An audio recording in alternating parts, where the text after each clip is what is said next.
Hey there, Ruth. Thank you so much for joining us today. Thanks, Andy. It's lovely to be here. Really appreciate it.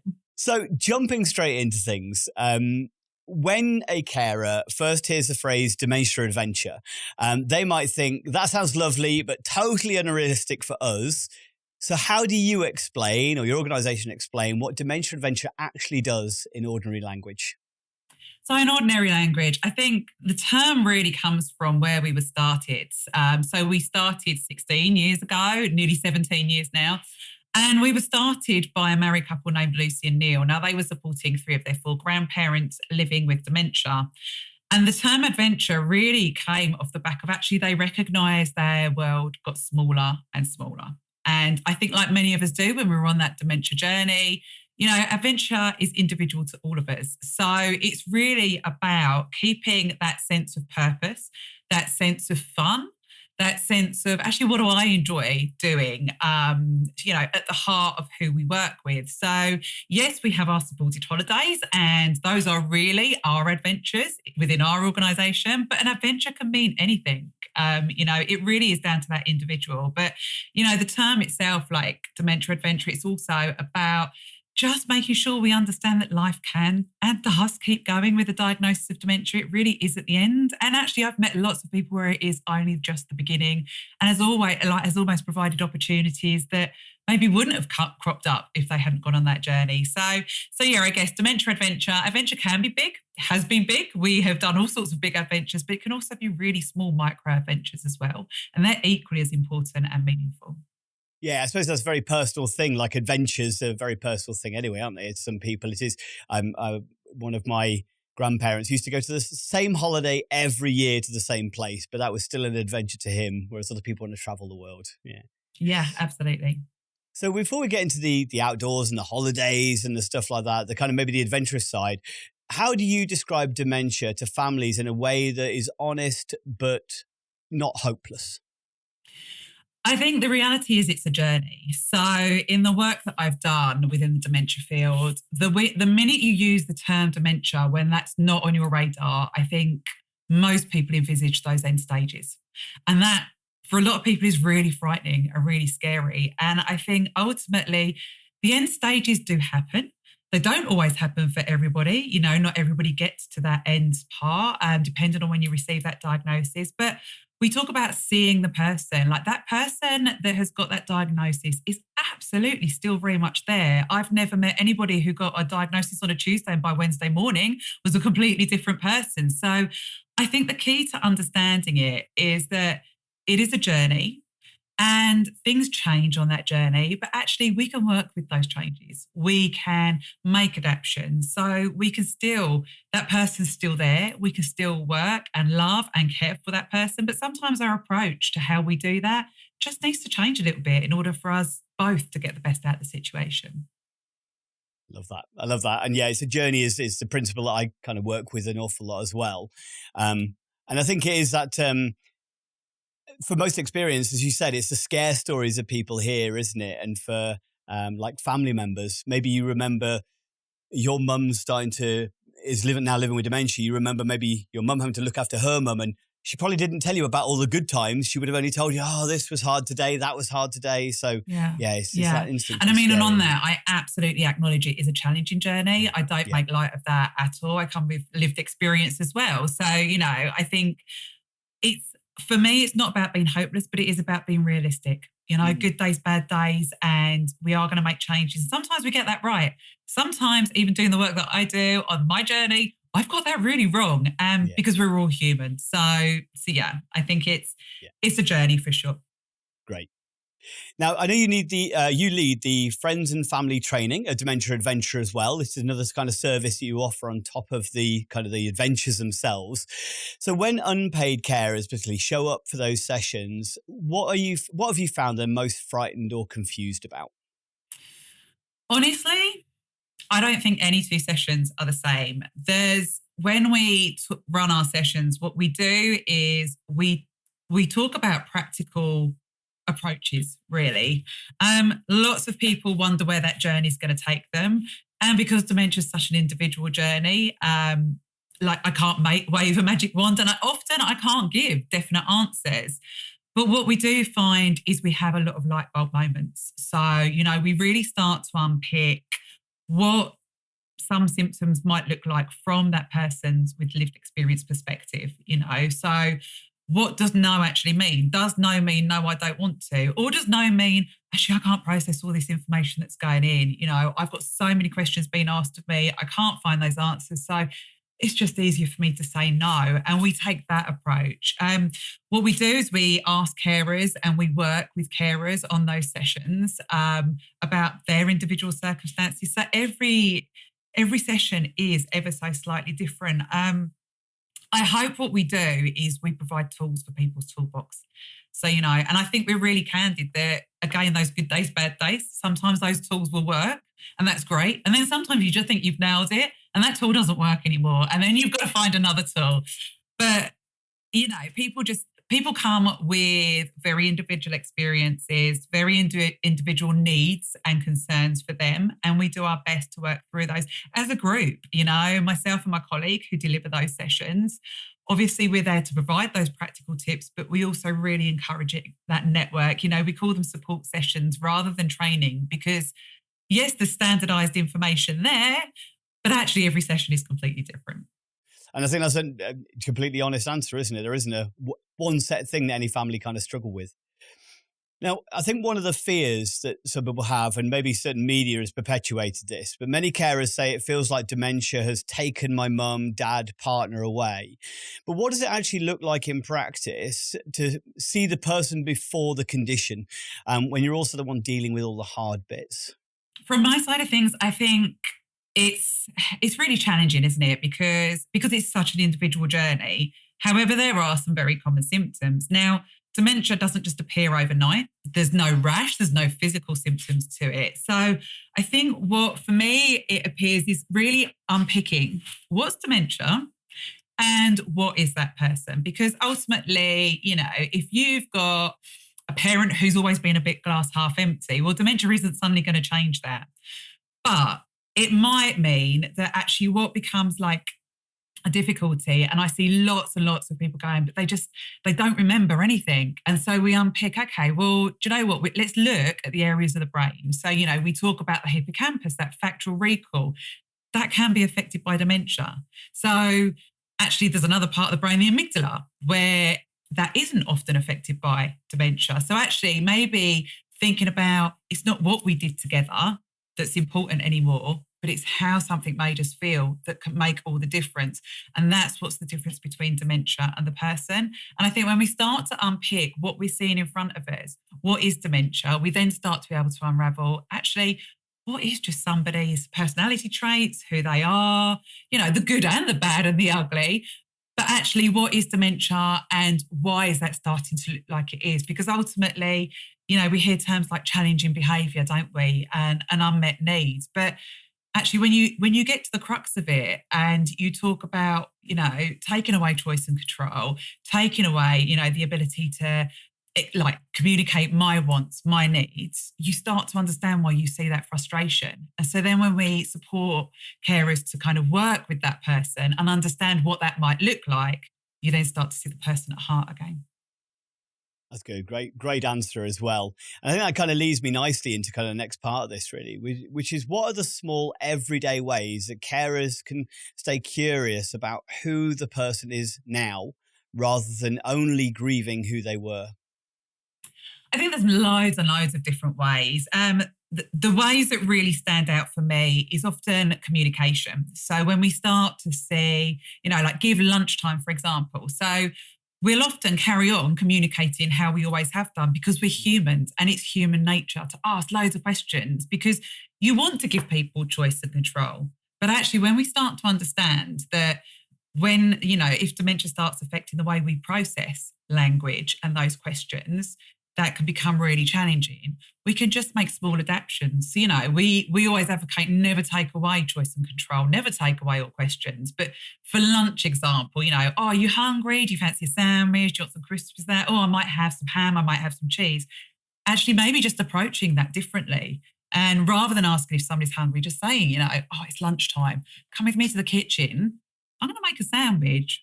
Would you like ham or cheese? And providing those visuals. we're doing the same thing, but our approach to that is different. And that's when you start to see more positive impact for the person we're supporting. And, there is absolutely grief around a dementia journey. I don't deny that at all, and I don't take that away. But there is little changes we can make to understand what is still the person and what maybe is dementia. So I would also, on the flip side to that, in a carer's position, say be kind to yourself. Like celebrate the small wins. When you have a good day, that's great. When you get it right, that's amazing.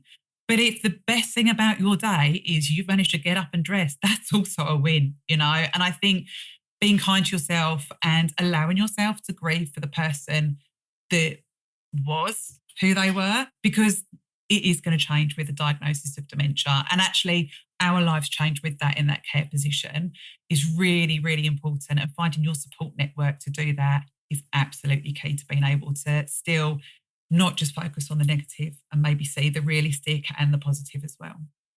Yeah, absolutely. I think that's great advice. And that's the benefit of kind of organizations or in groups like yours, like with the friends and family kind of support groups and stuff, isn't it? It's amazing how much nicer we can be to other people and we can be to ourselves when it comes to overcoming challenges and difficulties, that we hold ourselves to such a high standard. Like, you should be able to cope with this. They're your partner. You should know them. But somebody else going from the outside going, oh, this is really tough though, is such an important Absolutely. And I think one of the loveliest things we get to see on those sessions is sometimes it's not the advice, it's not the tips that make the difference. It's I'm not the only person going through this. Actually, this is really hard for all of us. And it's hard in very, very different ways. I have many people join, I have many people at different stages. But to see somebody go, I got that really wrong and that was really tough. And somebody else go, yeah, do you know what? I hear you, can be just as cathartic as finding a practical tip that maybe works that day. Yeah. It sounds like you work on the similar philosophy to ourselves, as far as, promoting being the better detective than judge as well when it comes to the individual. You mentioned a little bit there as far as, when behavior is maybe becoming a little bit more challenging and difficult. So how do you help, or, what's your advice for carers to move from their just labeling as being difficult to try and understand what they're trying to communicate? I think the advice is always, take that deep breath. Think about, is it an unmet need? For example, if we had a really lovely example when we did a piece of work with a care home about a gentleman who was really seen as quite challenging and would throw cups of tea and was not happy. And actually, when somebody took the time to stand back and they showed him a colour chart, he pointed to the colour tea he was. And then when we got that right, that stopped. Now, that's a really extreme example, but ultimately I'm like, do you know what? A cup of tea is important to me. I want a good cup of tea. So sometimes it's stepping back and thinking, actually, what is it in this situation? When we're living with dementia, the brain works so hard. It is exhausting. And I often say to carers, it's like, do you remember that first day in a new job and your family go, oh, how was it? What did you do? And you're like, I don't know. It was just so overwhelming. And it's like that, with everyday tasks. So stepping back and thinking, okay, is somebody hungry? Are they tired? What is playing into this here can be really key. And I think the other tip and advice we always give is have open conversation with friends and family. We've just come out the other side of Christmas and we did a big session around saying to people, actually, we'll pop in for 10 minutes. We might used to come for the whole day. And that was great then, but actually that doesn't work for us now. And I really want to enjoy the day. And I really want to ensure that the person I'm supporting enjoys the day. And for us, that means we only come for X amount of time. Or if we come, could you make sure there's a quiet space about, it's about making those small adaptations, but looking at the situation and seeing if there's triggers. If there's something that regularly happens, what is feeding into that for that person to become unsettled or what's perceived as challenging? That was like a great example you just gave there, wasn't it, of the importance, and I was just speaking about the Christmas period as well, but kind of promoting the importance of boundaries. And that's something like the instinct is they're going to come on training and learn about what they should be doing. And actually, sometimes you train them like, no, actually, this is what you shouldn't be doing. People pleasing and trying to maintain same traditions and putting yourself at risk and, overwhelming both yourself, your partner, your parents, whatever it is, just because everybody else expects you to. It's still Yeah. really And I important, think isn't it's it? human nature, isn't it? Mm. We are designed to kind of want to please other people, and that's great. But actually, we get much better results for everybody when it comes to supporting somebody with dementia to go, do you know what? This isn't going to work. So Yeah. let's see how we can make this work for us, for sure. Yeah. It also communicates the genuine challenges and hopefully allows other people to go, oh, maybe they are actually having a tough time rather than just Yeah. soldiering on regardless and trying to Yeah. pretend that everything's okay. Yeah. Yeah. I mean, actually, on that, we always say to people as well, it's okay to accept help. What do we do when people go, well, can I do anything to help? We very politely, we go, no, thanks, I'm fine. I appreciate the offer, and we're like, actually, say yes. Maybe it's, would you sit with my partner while I just have a shower? Would you, do you know what I mean? Come around and have a cup of coffee while I read a book for 15 minutes. And those little things, because actually it gives you as a supporter that brain break, it gives you that 5 minutes. But people offer help because they want help. They don't do it as a turn of phrase. So it's, accept that help and life becomes a lot easier as well. So let's move into a little bit on the kind of the adventure side of things, a little bit more about Dementia Adventure. So a lot of people kindly ask, is it still safe to go on holiday with someone who has dementia? What do you say to that, and how do you support holidays and make sure it works? Okay, so when people come away with us, so it's a question we're often asked, oh, I'm not sure I can still go on holiday. And holidays are important, they're often fundamental to a lifestyle that we've had. But I absolutely understand there's a lot of risk taking perceived around that. So we work closely with our clients to understand them, both of them. So we never ever take somebody away with a diagnosis without somebody they know well. Now, that doesn't necessarily need to be a partner. It can be a good friend. It can be a son or a daughter. But it is somebody that they're familiar with and who knows them well, because that's key to making it work. And then what we do is we have in-depth conversations before we actually go away. So we know, and that's with a view of, they are quite candid conversations. So not so we can go, actually, that doesn't work for us. It's so we can go, okay, we know that we need to do X, Y, Z to support you, and be upfront and honest about what holidays work. So yeah, I think people absolutely can and do still come away with us.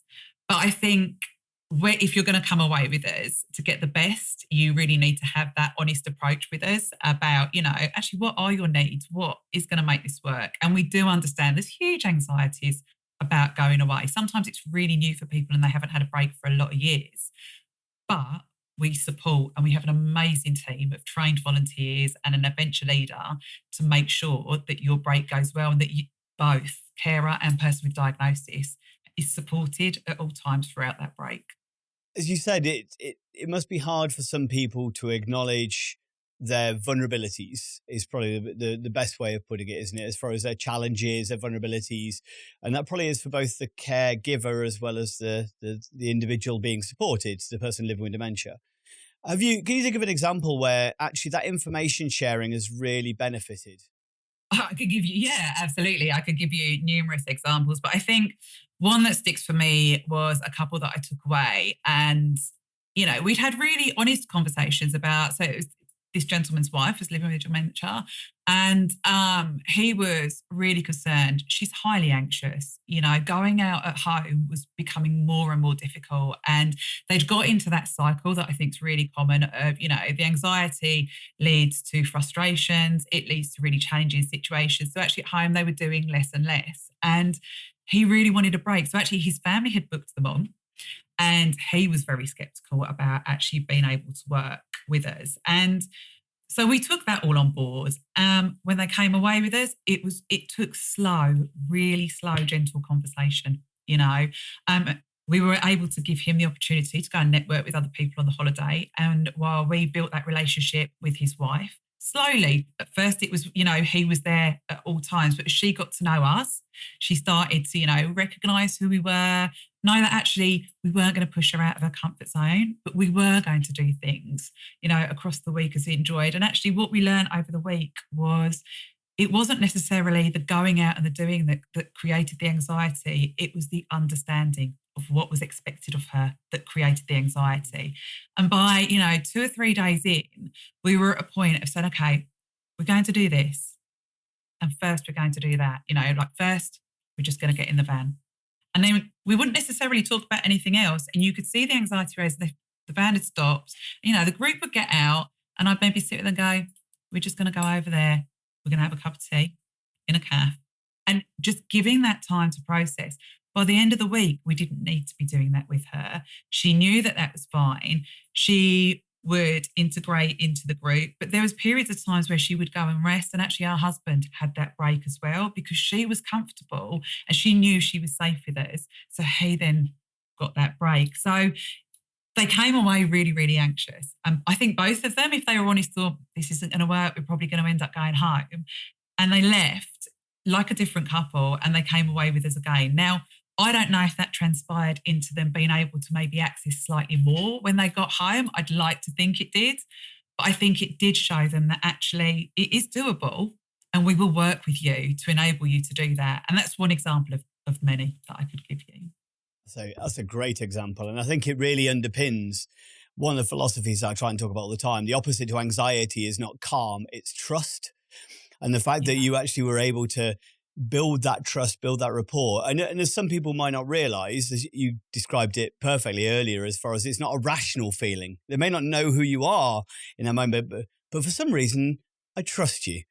Because of the way that you've interacted, you built the relationship, you haven't pushed, you've explained, and the feeling of calm that generates for a person, no matter what their cognitive abilities, can transcend that into allowing them to overcome things they maybe never thought that they could. So that's a great example. And I think just a caveat on that, because it's often very easy for me to sit here and say with a professional hat on, when we're away, we have obviously behind the scenes built in time to be able to do that.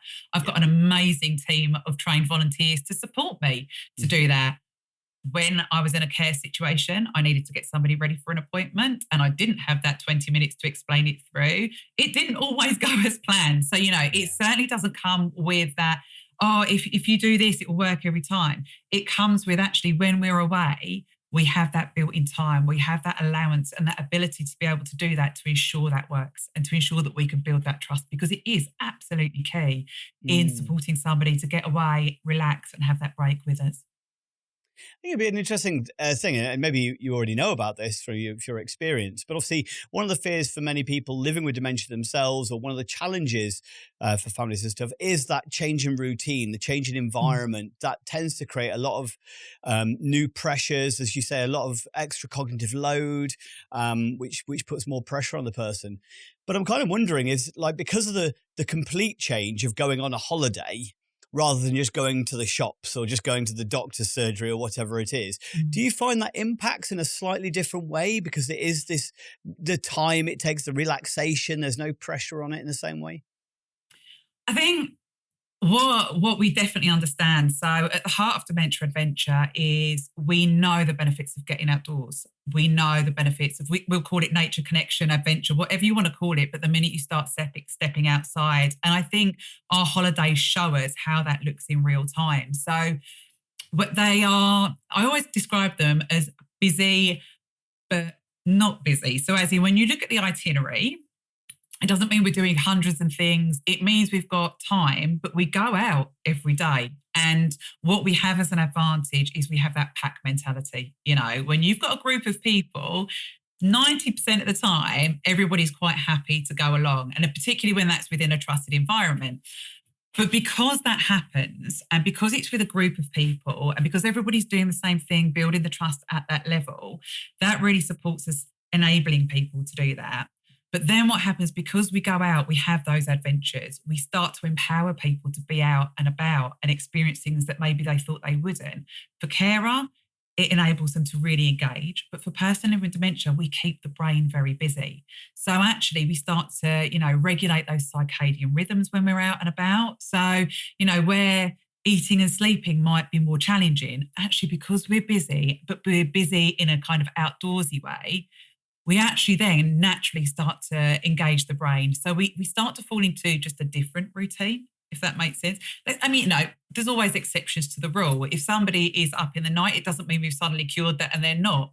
But what we do see is that actually, I'm going to say probably 80% of our client base will go, they don't really eat a lot now. And then we have 80% of our client base eating full meals. And it's that kind of knock-on effect. Do you know what I mean? It's busy, but it is structured busy and it's supported busy. So it works. And then because it's kind of like outdoors during the day, and then we have some really lovely relaxing evenings, or sometimes we have some like choirs come in, it's still structured, but it's chilled, And again, we support people to engage with that, or we support people to step back and just enjoy it from afar as well. We work at that person's sort of pace. What have you found?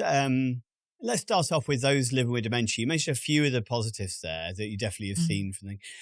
Have you kind of found or had feedback of kind of any long-term benefits that having one of these holidays and then some time with yourselves has found for the person living with dementia themselves? So at the moment, it's interesting you ask. We have a research department as well at Dementia Adventure, and historically we've run research projects which really shows those benefits of getting outdoors. We're currently midway through doing an evaluation project. So yes, we believe there is long-term benefits. We often see very big benefits on the holidays, and we would like to think that transpires. However, it's really tough to record because obviously, as you know, dementia is progressive. I think there's a bit of a peak. So you come back from a holiday, you're really energized, but then actually holiday blues kick in. So, it happens for all of us. But my colleague, Manfred, is currently running that evaluation project. So we're really hoping to be able to understand that in a little bit more detail than we do. But what we do see is we have multiple clients who come back to us because they saw that benefit, because they saw that impact. The other thing that we also see is, so for all of our clients, we provide a holiday photo album. So that they come back and about 6 to 8 weeks later, that gets sent out to them. And we know that has impact because returning clients will often bring that last holiday album with them. And they say, they sit and they look at this sometimes and we see them light up. And some people will talk about where they went. Some people will, point at photos, but we see sort of like that real connection. So yeah, we fundamentally do believe that they have a long-term impact, but what that looks like and what level that is at the moment, we're just in the process of evaluating that. Oh, that's awesome. And that's really good that you're doing that research as well to kind of get down to crux and sort of see, like, is there ways as an organization you can expand that out, as far as long term? Because anything we could do to kind of help, add the value to a holiday suddenly becomes something more if it's rather than just a holiday. Absolutely. Yeah. And what have you found are the biggest impact factors for the carers from these events as well? So I think it is having that break. Often people book our holidays and they do it because they're obviously dementia-friendly holidays. Now that's the whole reason they're set up. But I think a lot of the time carers come away and they do that with the view that the person they support is going to have a lovely time. But actually what we do is we ensure they have a break as well. I lead on some of our holidays, and for me, the absolute privilege is seeing husbands and wives become that again. So it's not having that care or responsibility.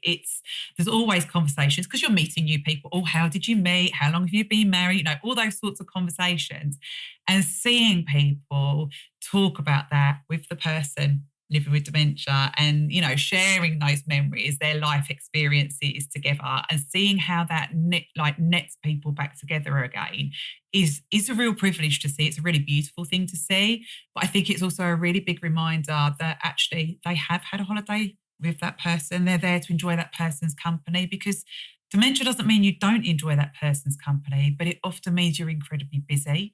You're then responsible for everything rather than sharing that load. So it feels like a very different place to be. Whereas actually when you remove that responsibility, that everyday load, you can still very much enjoy that person's company, albeit maybe differently to what you used to. But you absolutely, you don't get to like so many years of marriage or, so many years of being a parent to suddenly not enjoy that company, but you do start to understand that person is still there. But actually my approach to how I enjoy their company is different. And without the day-to-day monotony of bills and, appointments and everything else, that person is still very much special. And that love is really still there. And it's an absolute pleasure to see. Have you ever encountered an adult or child's behaviour that has felt difficult, overwhelming, or challenging? Have you sometimes felt at a loss of what to do, or know that you didn't handle it quite right?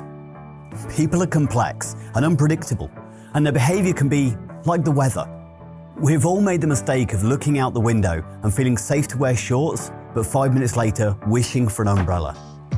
What if, like a weatherman, you understood how humidity, temperature and pressure all come together to cause the weather, allowing you to better prepare, predict and respond and prevent ever having a picnic ruined by a thunderstorm ever again? My book, called Targeting the Positive with Behaviours that Challenge, helps you to become the weatherman of behaviour. It provides you with a toolkit to increase competency, confidence, resilience and empathy, so you feel more assured about how to respond to distressed or dysregulated behaviours in others, including those affected by trauma, mental health, neurodiversity, learning disabilities or dementia. Build better connections, achieve de-escalation and improve outcomes for yourself and those you engage with my celebrated 6-stage target model, a step-by-step process to reduce distress for everyone. Discover my empowering, person-centered guide in Targeting the Positive, written by me, Andy Baker, available from online bookstores worldwide. Find a link in the description and order today. Have you found does it also add to a sense of community as well? Because I can imagine obviously they're often not, depending on the types of holidays or adventures they're going on, they're quite often meeting people in similar circumstances. Have you found that some of those relationships have kind of built and maintained and enriched people's lives? Yeah, absolutely. Yeah. Over the years. Before COVID, we used to have a group of clients that would meet up well outside of the holidays, and then they would get in touch with us to book very specific holidays just for them, and they met through us. So yeah, absolutely. What I love seeing is how, we take people away from really different backgrounds, really different life experiences, but there's always that bonding there, and sometimes it is dementia that bonds, sometimes it's life experience. But what I also love seeing is how people living with dementia will respond to each other, and you get some really lovely friendships formed there. By the end of most weeks, I can certainly say from my experience, you see the term carers, we kind of feel like a big family by the end of the week, but actually everybody kind of cares for each other. And I've seen people living with dementia offer affection and empathy to, another carer who's maybe having a more challenging day. You get carer empathy and affection. You get people start like stepping up and, it's all right. I'll go and support that person while you just have a quick shower. That's fine. You really start to get that network. So yeah, you do. It's a really, really difficult experience to describe, but because it's so unique, then yeah, there's definitely bonds that are formed for sure. I'm just kind of thinking as you're saying that there, and I love the fact that obviously again it's things that continue well after the holiday, as any good holiday really should. But as far as there may be people with a preconceived idea related to where their loved one or their parent is on their dementia journey, depending on the level of dependency and things like that. Are you able to cater for a variety of different needs within those circumstances? Is there kind of restrictions at all that you have to work with? So no, we offer a range of different breaks. So I'll start with our generalised group breaks and break that down a little bit. So we go to various locations up and down the UK. There are some of our holidays where mobility is no problem. If, we take away people in wheelchairs. We would struggle to take anybody away who maybe needed hoisting or, towards those end stages would be far more challenging. However, we do have that in-depth assessment process to make sure we can meet your needs. So it might be, for example, we do a holiday in Buttermere that's a real walking holiday, because actually for a lot of people, physical need maybe isn't the bigger issue, and if cognitive decline is there, our walking holiday is brilliant, certainly for our young onset couples as well, for anybody diagnosed under the age of 65. It often isn't a physical need that's a problem. So, some of our holidays are more active, but what we do is we have those frank conversations, what does mobility look like for you? What sort of support do you need in place? We have very good relationships with all of the places that we visit. So, there's often places where we can hire wheelchairs. So if somebody becomes fatigued while they're out and about, we can still support. So no, the holidays, like in general, it's done on that case-to-case basis. We work with a view of we want to take you away. We want to work with you. But equally, we will be honest as well, about which holiday would work for you. And if we can make it work, we will do. We have our tailored holidays as well. So you could come to us and say, right, I want to go to the Isle of Wight, but actually I want to do this, this and this, and we will plan it for you. We did a lovely tailored holiday with a family. Now, they were a young onset couple, and they had small children, and they wanted to experience a family holiday. And in fact, we've run more than one holiday sort of this kind of nature. But actually, a group holiday wouldn't have been appropriate. So we did a tailored holiday for them. And then last year, we did our very first family holiday, which was amazing. So we took away 4 families. So that was people with young onset dementia and people with children. I think the age range of the children ranged from like 7 till I think 17. And the kids bonded, finding other young people going through the same experience as them. There's many, many, many young carers. I don't doubt that. However, there's not very many children who've got parents living with dementia.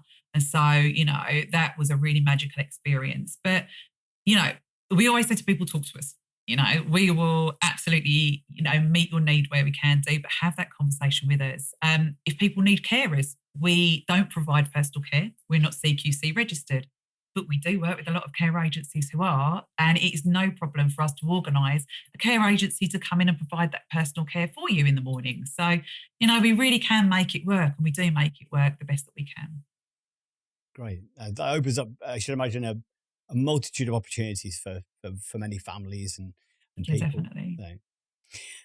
So one of the things I'm sure you've encountered, there's many unpaid carers who live with constant guilt for not doing enough, for feeling resentful, for wanting a break. So when you sit with carers in your groups, what do you wish they could hear and really believe about their own needs?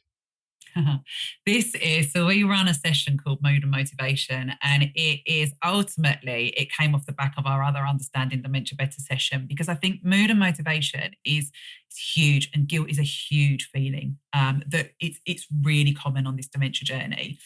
And actually on that session, we start with our own feelings as carers. We talk about how are we, and we start by, we encourage people to interact, but our very first slide that you will see is around really common feelings. And it's that affirmation that, actually it's okay to feel like this. This is a normal part of a dementia journey. But my advice is always 2 things. Make sure you do something for yourself. Make sure you look after your own mental health, and do seek support. Because if you are caring for somebody, it's incredibly hard to care for somebody else if you're not looking after yourself. And actually, is it really, really bad to do something for yourself if that then gives you the brain space to support somebody else later down the line? Because ultimately, if we don't look after ourselves, everybody starts to really struggle. So yeah, it's really tough to unpick, because I think guilt, resentment, the fact that we're on this journey looks so different for every individual, and it's hugely impactful. But there is help and available out there. Do use your support networks. And again, that support network can be individuals. So we will signpost to organisations nationally. I will always, if somebody wants me to look locally for them, I will always pick that up.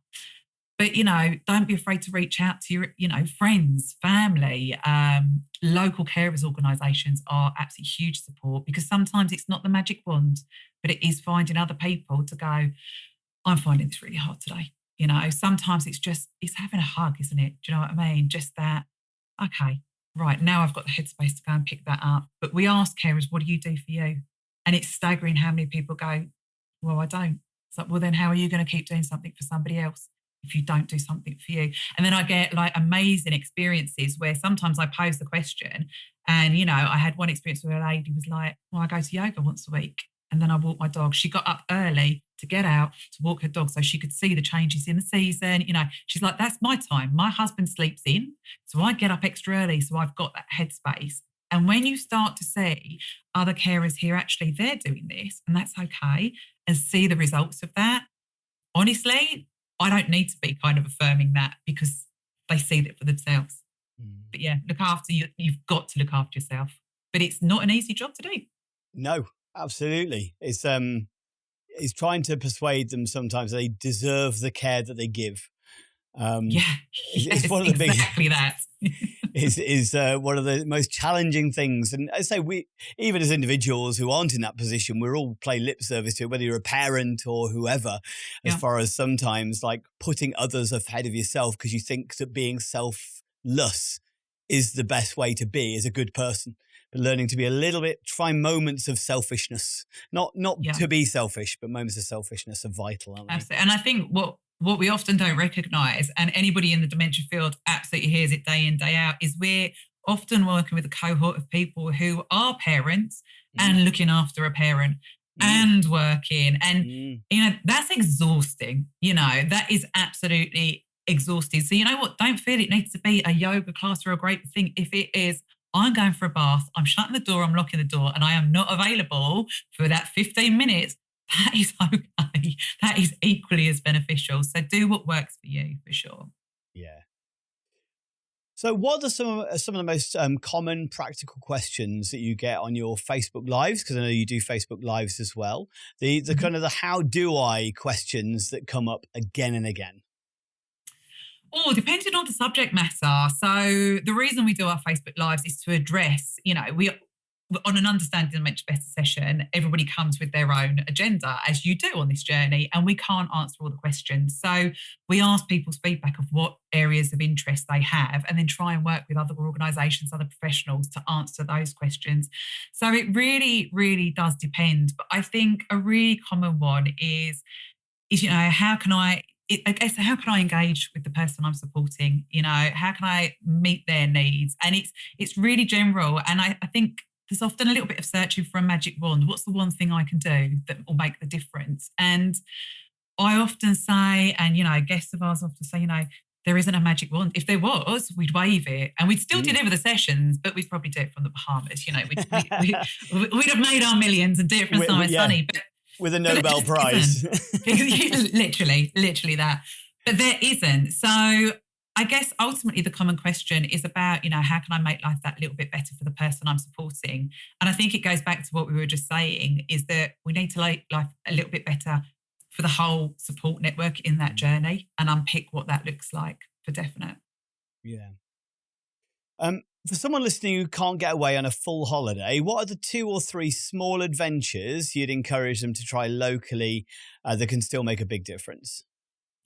So we do know a holiday is a huge commitment and it's quite a daunting thought for a lot of people. So with Dementia Adventure, we have got our green letter days and they are supported days out. So there's lots of information about our website and on our website, and they're growing all of the time. We did an amazing experience to Lord's Cricket Club last year. So, and we supported people just to access that.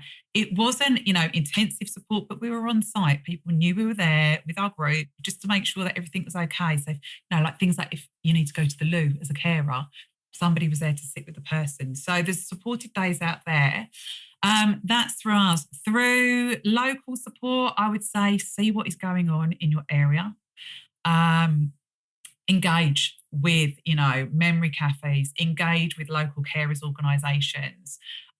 Do join that knit and natter group, and don't necessarily, you don't need it to be dementia related. Do you know what I mean? Don't be afraid to dip your toe in the water of lots of groups out there. There's so many people I know that like walking football near to me. Now, they are dementia friendly, but they're dementia friendly because actually they learn people living with dementia want to come and join us. But actually the group itself was a walking football group and it was for older gentlemen who still wanted to play but couldn't quite run. So, see what's going on and be brave. It's daunting, isn't it? It's daunting going out and trying something new. But actually, if that's too difficult, people often say, I should do something new. Do you know what? If getting out and your adventure means I go and I walk around the same park every single day, that's an adventure. That's getting out. That is still a win. If that becomes too challenging, take that cup of tea in the garden, fill up a bird feeder. Do you know what I mean? If that is what your adventure is, That's okay. I think as a society, we see, don't we, amazing things happening. We're kind of in this weird world where social media tells us everybody has a perfect life and we should be doing these big, great things. But actually, sometimes the nicest things are the smallest things. And if that is you, then keep doing those. In the summer months, we always advocate for getting outside, invite friends over for a cuppa, take the cuppa in the garden, just make your adventure about you and celebrate what that is. Don't feel you need to reach an expectation, but familiar is good. But equally, if you're feeling brave, do tip your toe, dip your toes in the water. So it's a really mixed message. I'm really aware that I've just completely contradicted myself, but I think it's because it's so individual, isn't it? I know that I like small familiar. I like my cuppa in the garden. I do the same dog walk. That's me. But actually, I've got really good friends of mine who travel the world, and that's their adventure, and that's amazing for them. So do what is right for you, because adventure really is basically what's fun and meaningful. But yeah, do absolutely see what's in your local community, and don't be afraid to be that first person to go, I'm supporting somebody with dementia. How can you help us? Because the more we do that, the more we, support people to understand what dementia is and incorporate people on that journey to be a part of their local community, the better we're all going to be as a whole, for sure.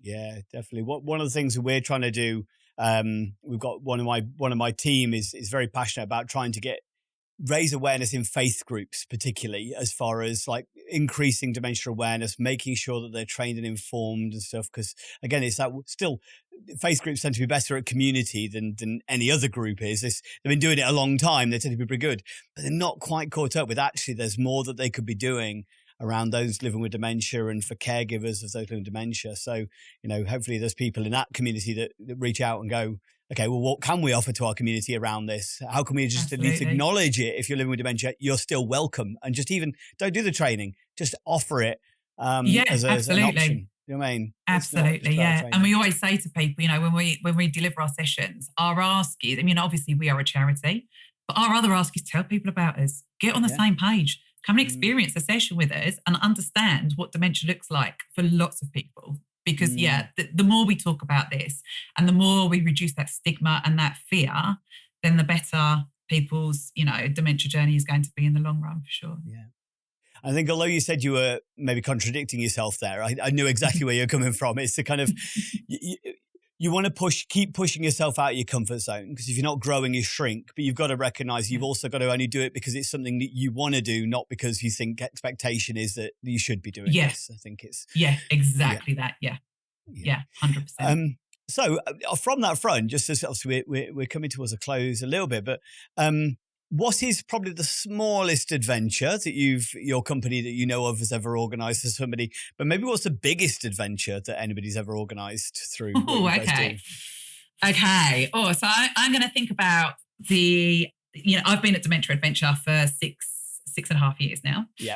I think some of the smaller adventures we organised was in that heady period of lockdown. So it feels like a lifetime ago, but actually for people living with dementia, it really isn't a lifetime ago. But we did some really small, supported days out just to really reduce fear of getting back outdoors. So quite locally, I'm down in Essex, and we did a couple of days out. We did a walk with a couple around a forest. Now, they lived in Essex, and they had a tree planted in this forest. It was their wedding anniversary, so we took them to see that tree. That was magical. It was really magical. But it was also, it wasn't a great big holiday. Prior to me being a part of Dementia Adventure, we've done white water rafting on one of our holidays. Until very recently, we did zip lining. And I do believe there was an experience abroad. There was an abroad holiday, I think in around 2015. So world's your oyster, really. Talk to us. If you've got an adventure you want to plan, come and talk to us. Awesome. Love that. So I know that you're studying currently for a master's in dementia studies alongside all of this practical work that you're doing. So has anything in the research that you're doing really changed how you think about supporting carers or people living with dementia? Yeah, for sure. I think I think the two things that stand out about the research, and there's a real positive, and that is our brain health. I think we're in a really, really exciting period of time at the moment where we are starting to understand, and we're seeing research into brain health, into neurological support, and just understanding the little tweaks we can make, sort of, my age, midlife, looking after our hearing, getting our hearing checked in midlife, the impact that has. Eating well, exercising regularly, has been fascinating to see actually later down the line. Not only does it support many other conditions, but actually can it really start to push back those symptoms or that onset of dementia? So that's been really, really key. And I'm currently about to launch a session on brain health because I'm working with that sandwich carer generation. So that's been really interesting. I think the other side that I find, I guess, a little more frustrating is, the Tom Kitwood research, the person-centered approach to care has been known for 30, 35 years now. And yet we're still not doing it well in many, many instances. And, it provides a real passion and a real drive to make that change. But it also provides real frustration that, we're still talking about this. We're still, learning it's not being done everywhere. And that, for a lot of people, it's still like a really new approach. And you're like, it shouldn't be a new approach if you are supporting people living with dementia. So yeah, I am absolutely loving doing my master's. And what it's doing, it is affirming the knowledge I've got, but it is enhancing it and allowing me to grow so much at the same time. And what I'm finding is, off the back of that, I'm then able to grow the service I'm running and bring that in layman's terms to people I'm supporting. So yeah, I feel really lucky to be able to engage in this. Ask me when I'm near graduation, I might say something different, but for now, it's a real pleasure to do. And I love the points you made there. I just recently went kind of viral on LinkedIn for a bit of a comment. I went to Dementia Congress, where there's amazing research going on with all these different universities around different wellbeing principles and stuff like that. And my whole comment was, it was lovely, nothing new. My book's been out, or I wrote it 4 years ago, and there's nothing that isn't already in there. And it's a shame that we're still, there's some people who are patting themselves on the back for doing it, but there's so much of the community and the services that aren't doing it, and it's still a nonsense. They don't see it as beneficial. So much work I think the do. frustration is, isn't it? It's the age old, and I think it doesn't matter where we look and who we speak to until we fully fund social care and the NHS. Then it's going to be increasingly difficult to engage people in care, because we're fighting fires, we're managing at crisis point. And, I don't know anybody who goes into the care industry because they don't care. It's not a job where, you're going in it for the money. You're going in it because you want to care. And I think it's a very broken system, which is devastating. But it's a change. I'm so glad you managed to kind of find your niche a little bit as far as what you do now, where you feel you can kind of truly express what you want, the kind of care and kind of support that you want to be able to offer on a day-to-day. And that's, that speaks volumes. So for the carers listening who feel their world is shrunk and the dementia has maybe taken away all the fun, what would you say to them about one small adventure maybe they could try this week to feel a bit more like themselves and help the person they love feel more like themselves too? Oh, good question. I would say do one thing for yourself every single day. Now, I don't know what that one thing is for you. Try something new. Maybe pick up the phone, call a friend that you haven't phoned for ages. Maybe go for a walk with the person you support. Look out the window. I'm looking out the window and it's absolutely lashing down here. But, it's noticing the little things outside. Do something that makes you smile. Just a little something every single day. Eat the rest of the biscuit tin. Whatever that may be. But do something that makes you smile each day, and try and engage with, reminiscence, photo albums with the person you support. Find something that you both love doing together and revisit that in a way that's meaningful for you. but revisit that and connect with that person and see those smiles, see that response, because it is that reminiscence.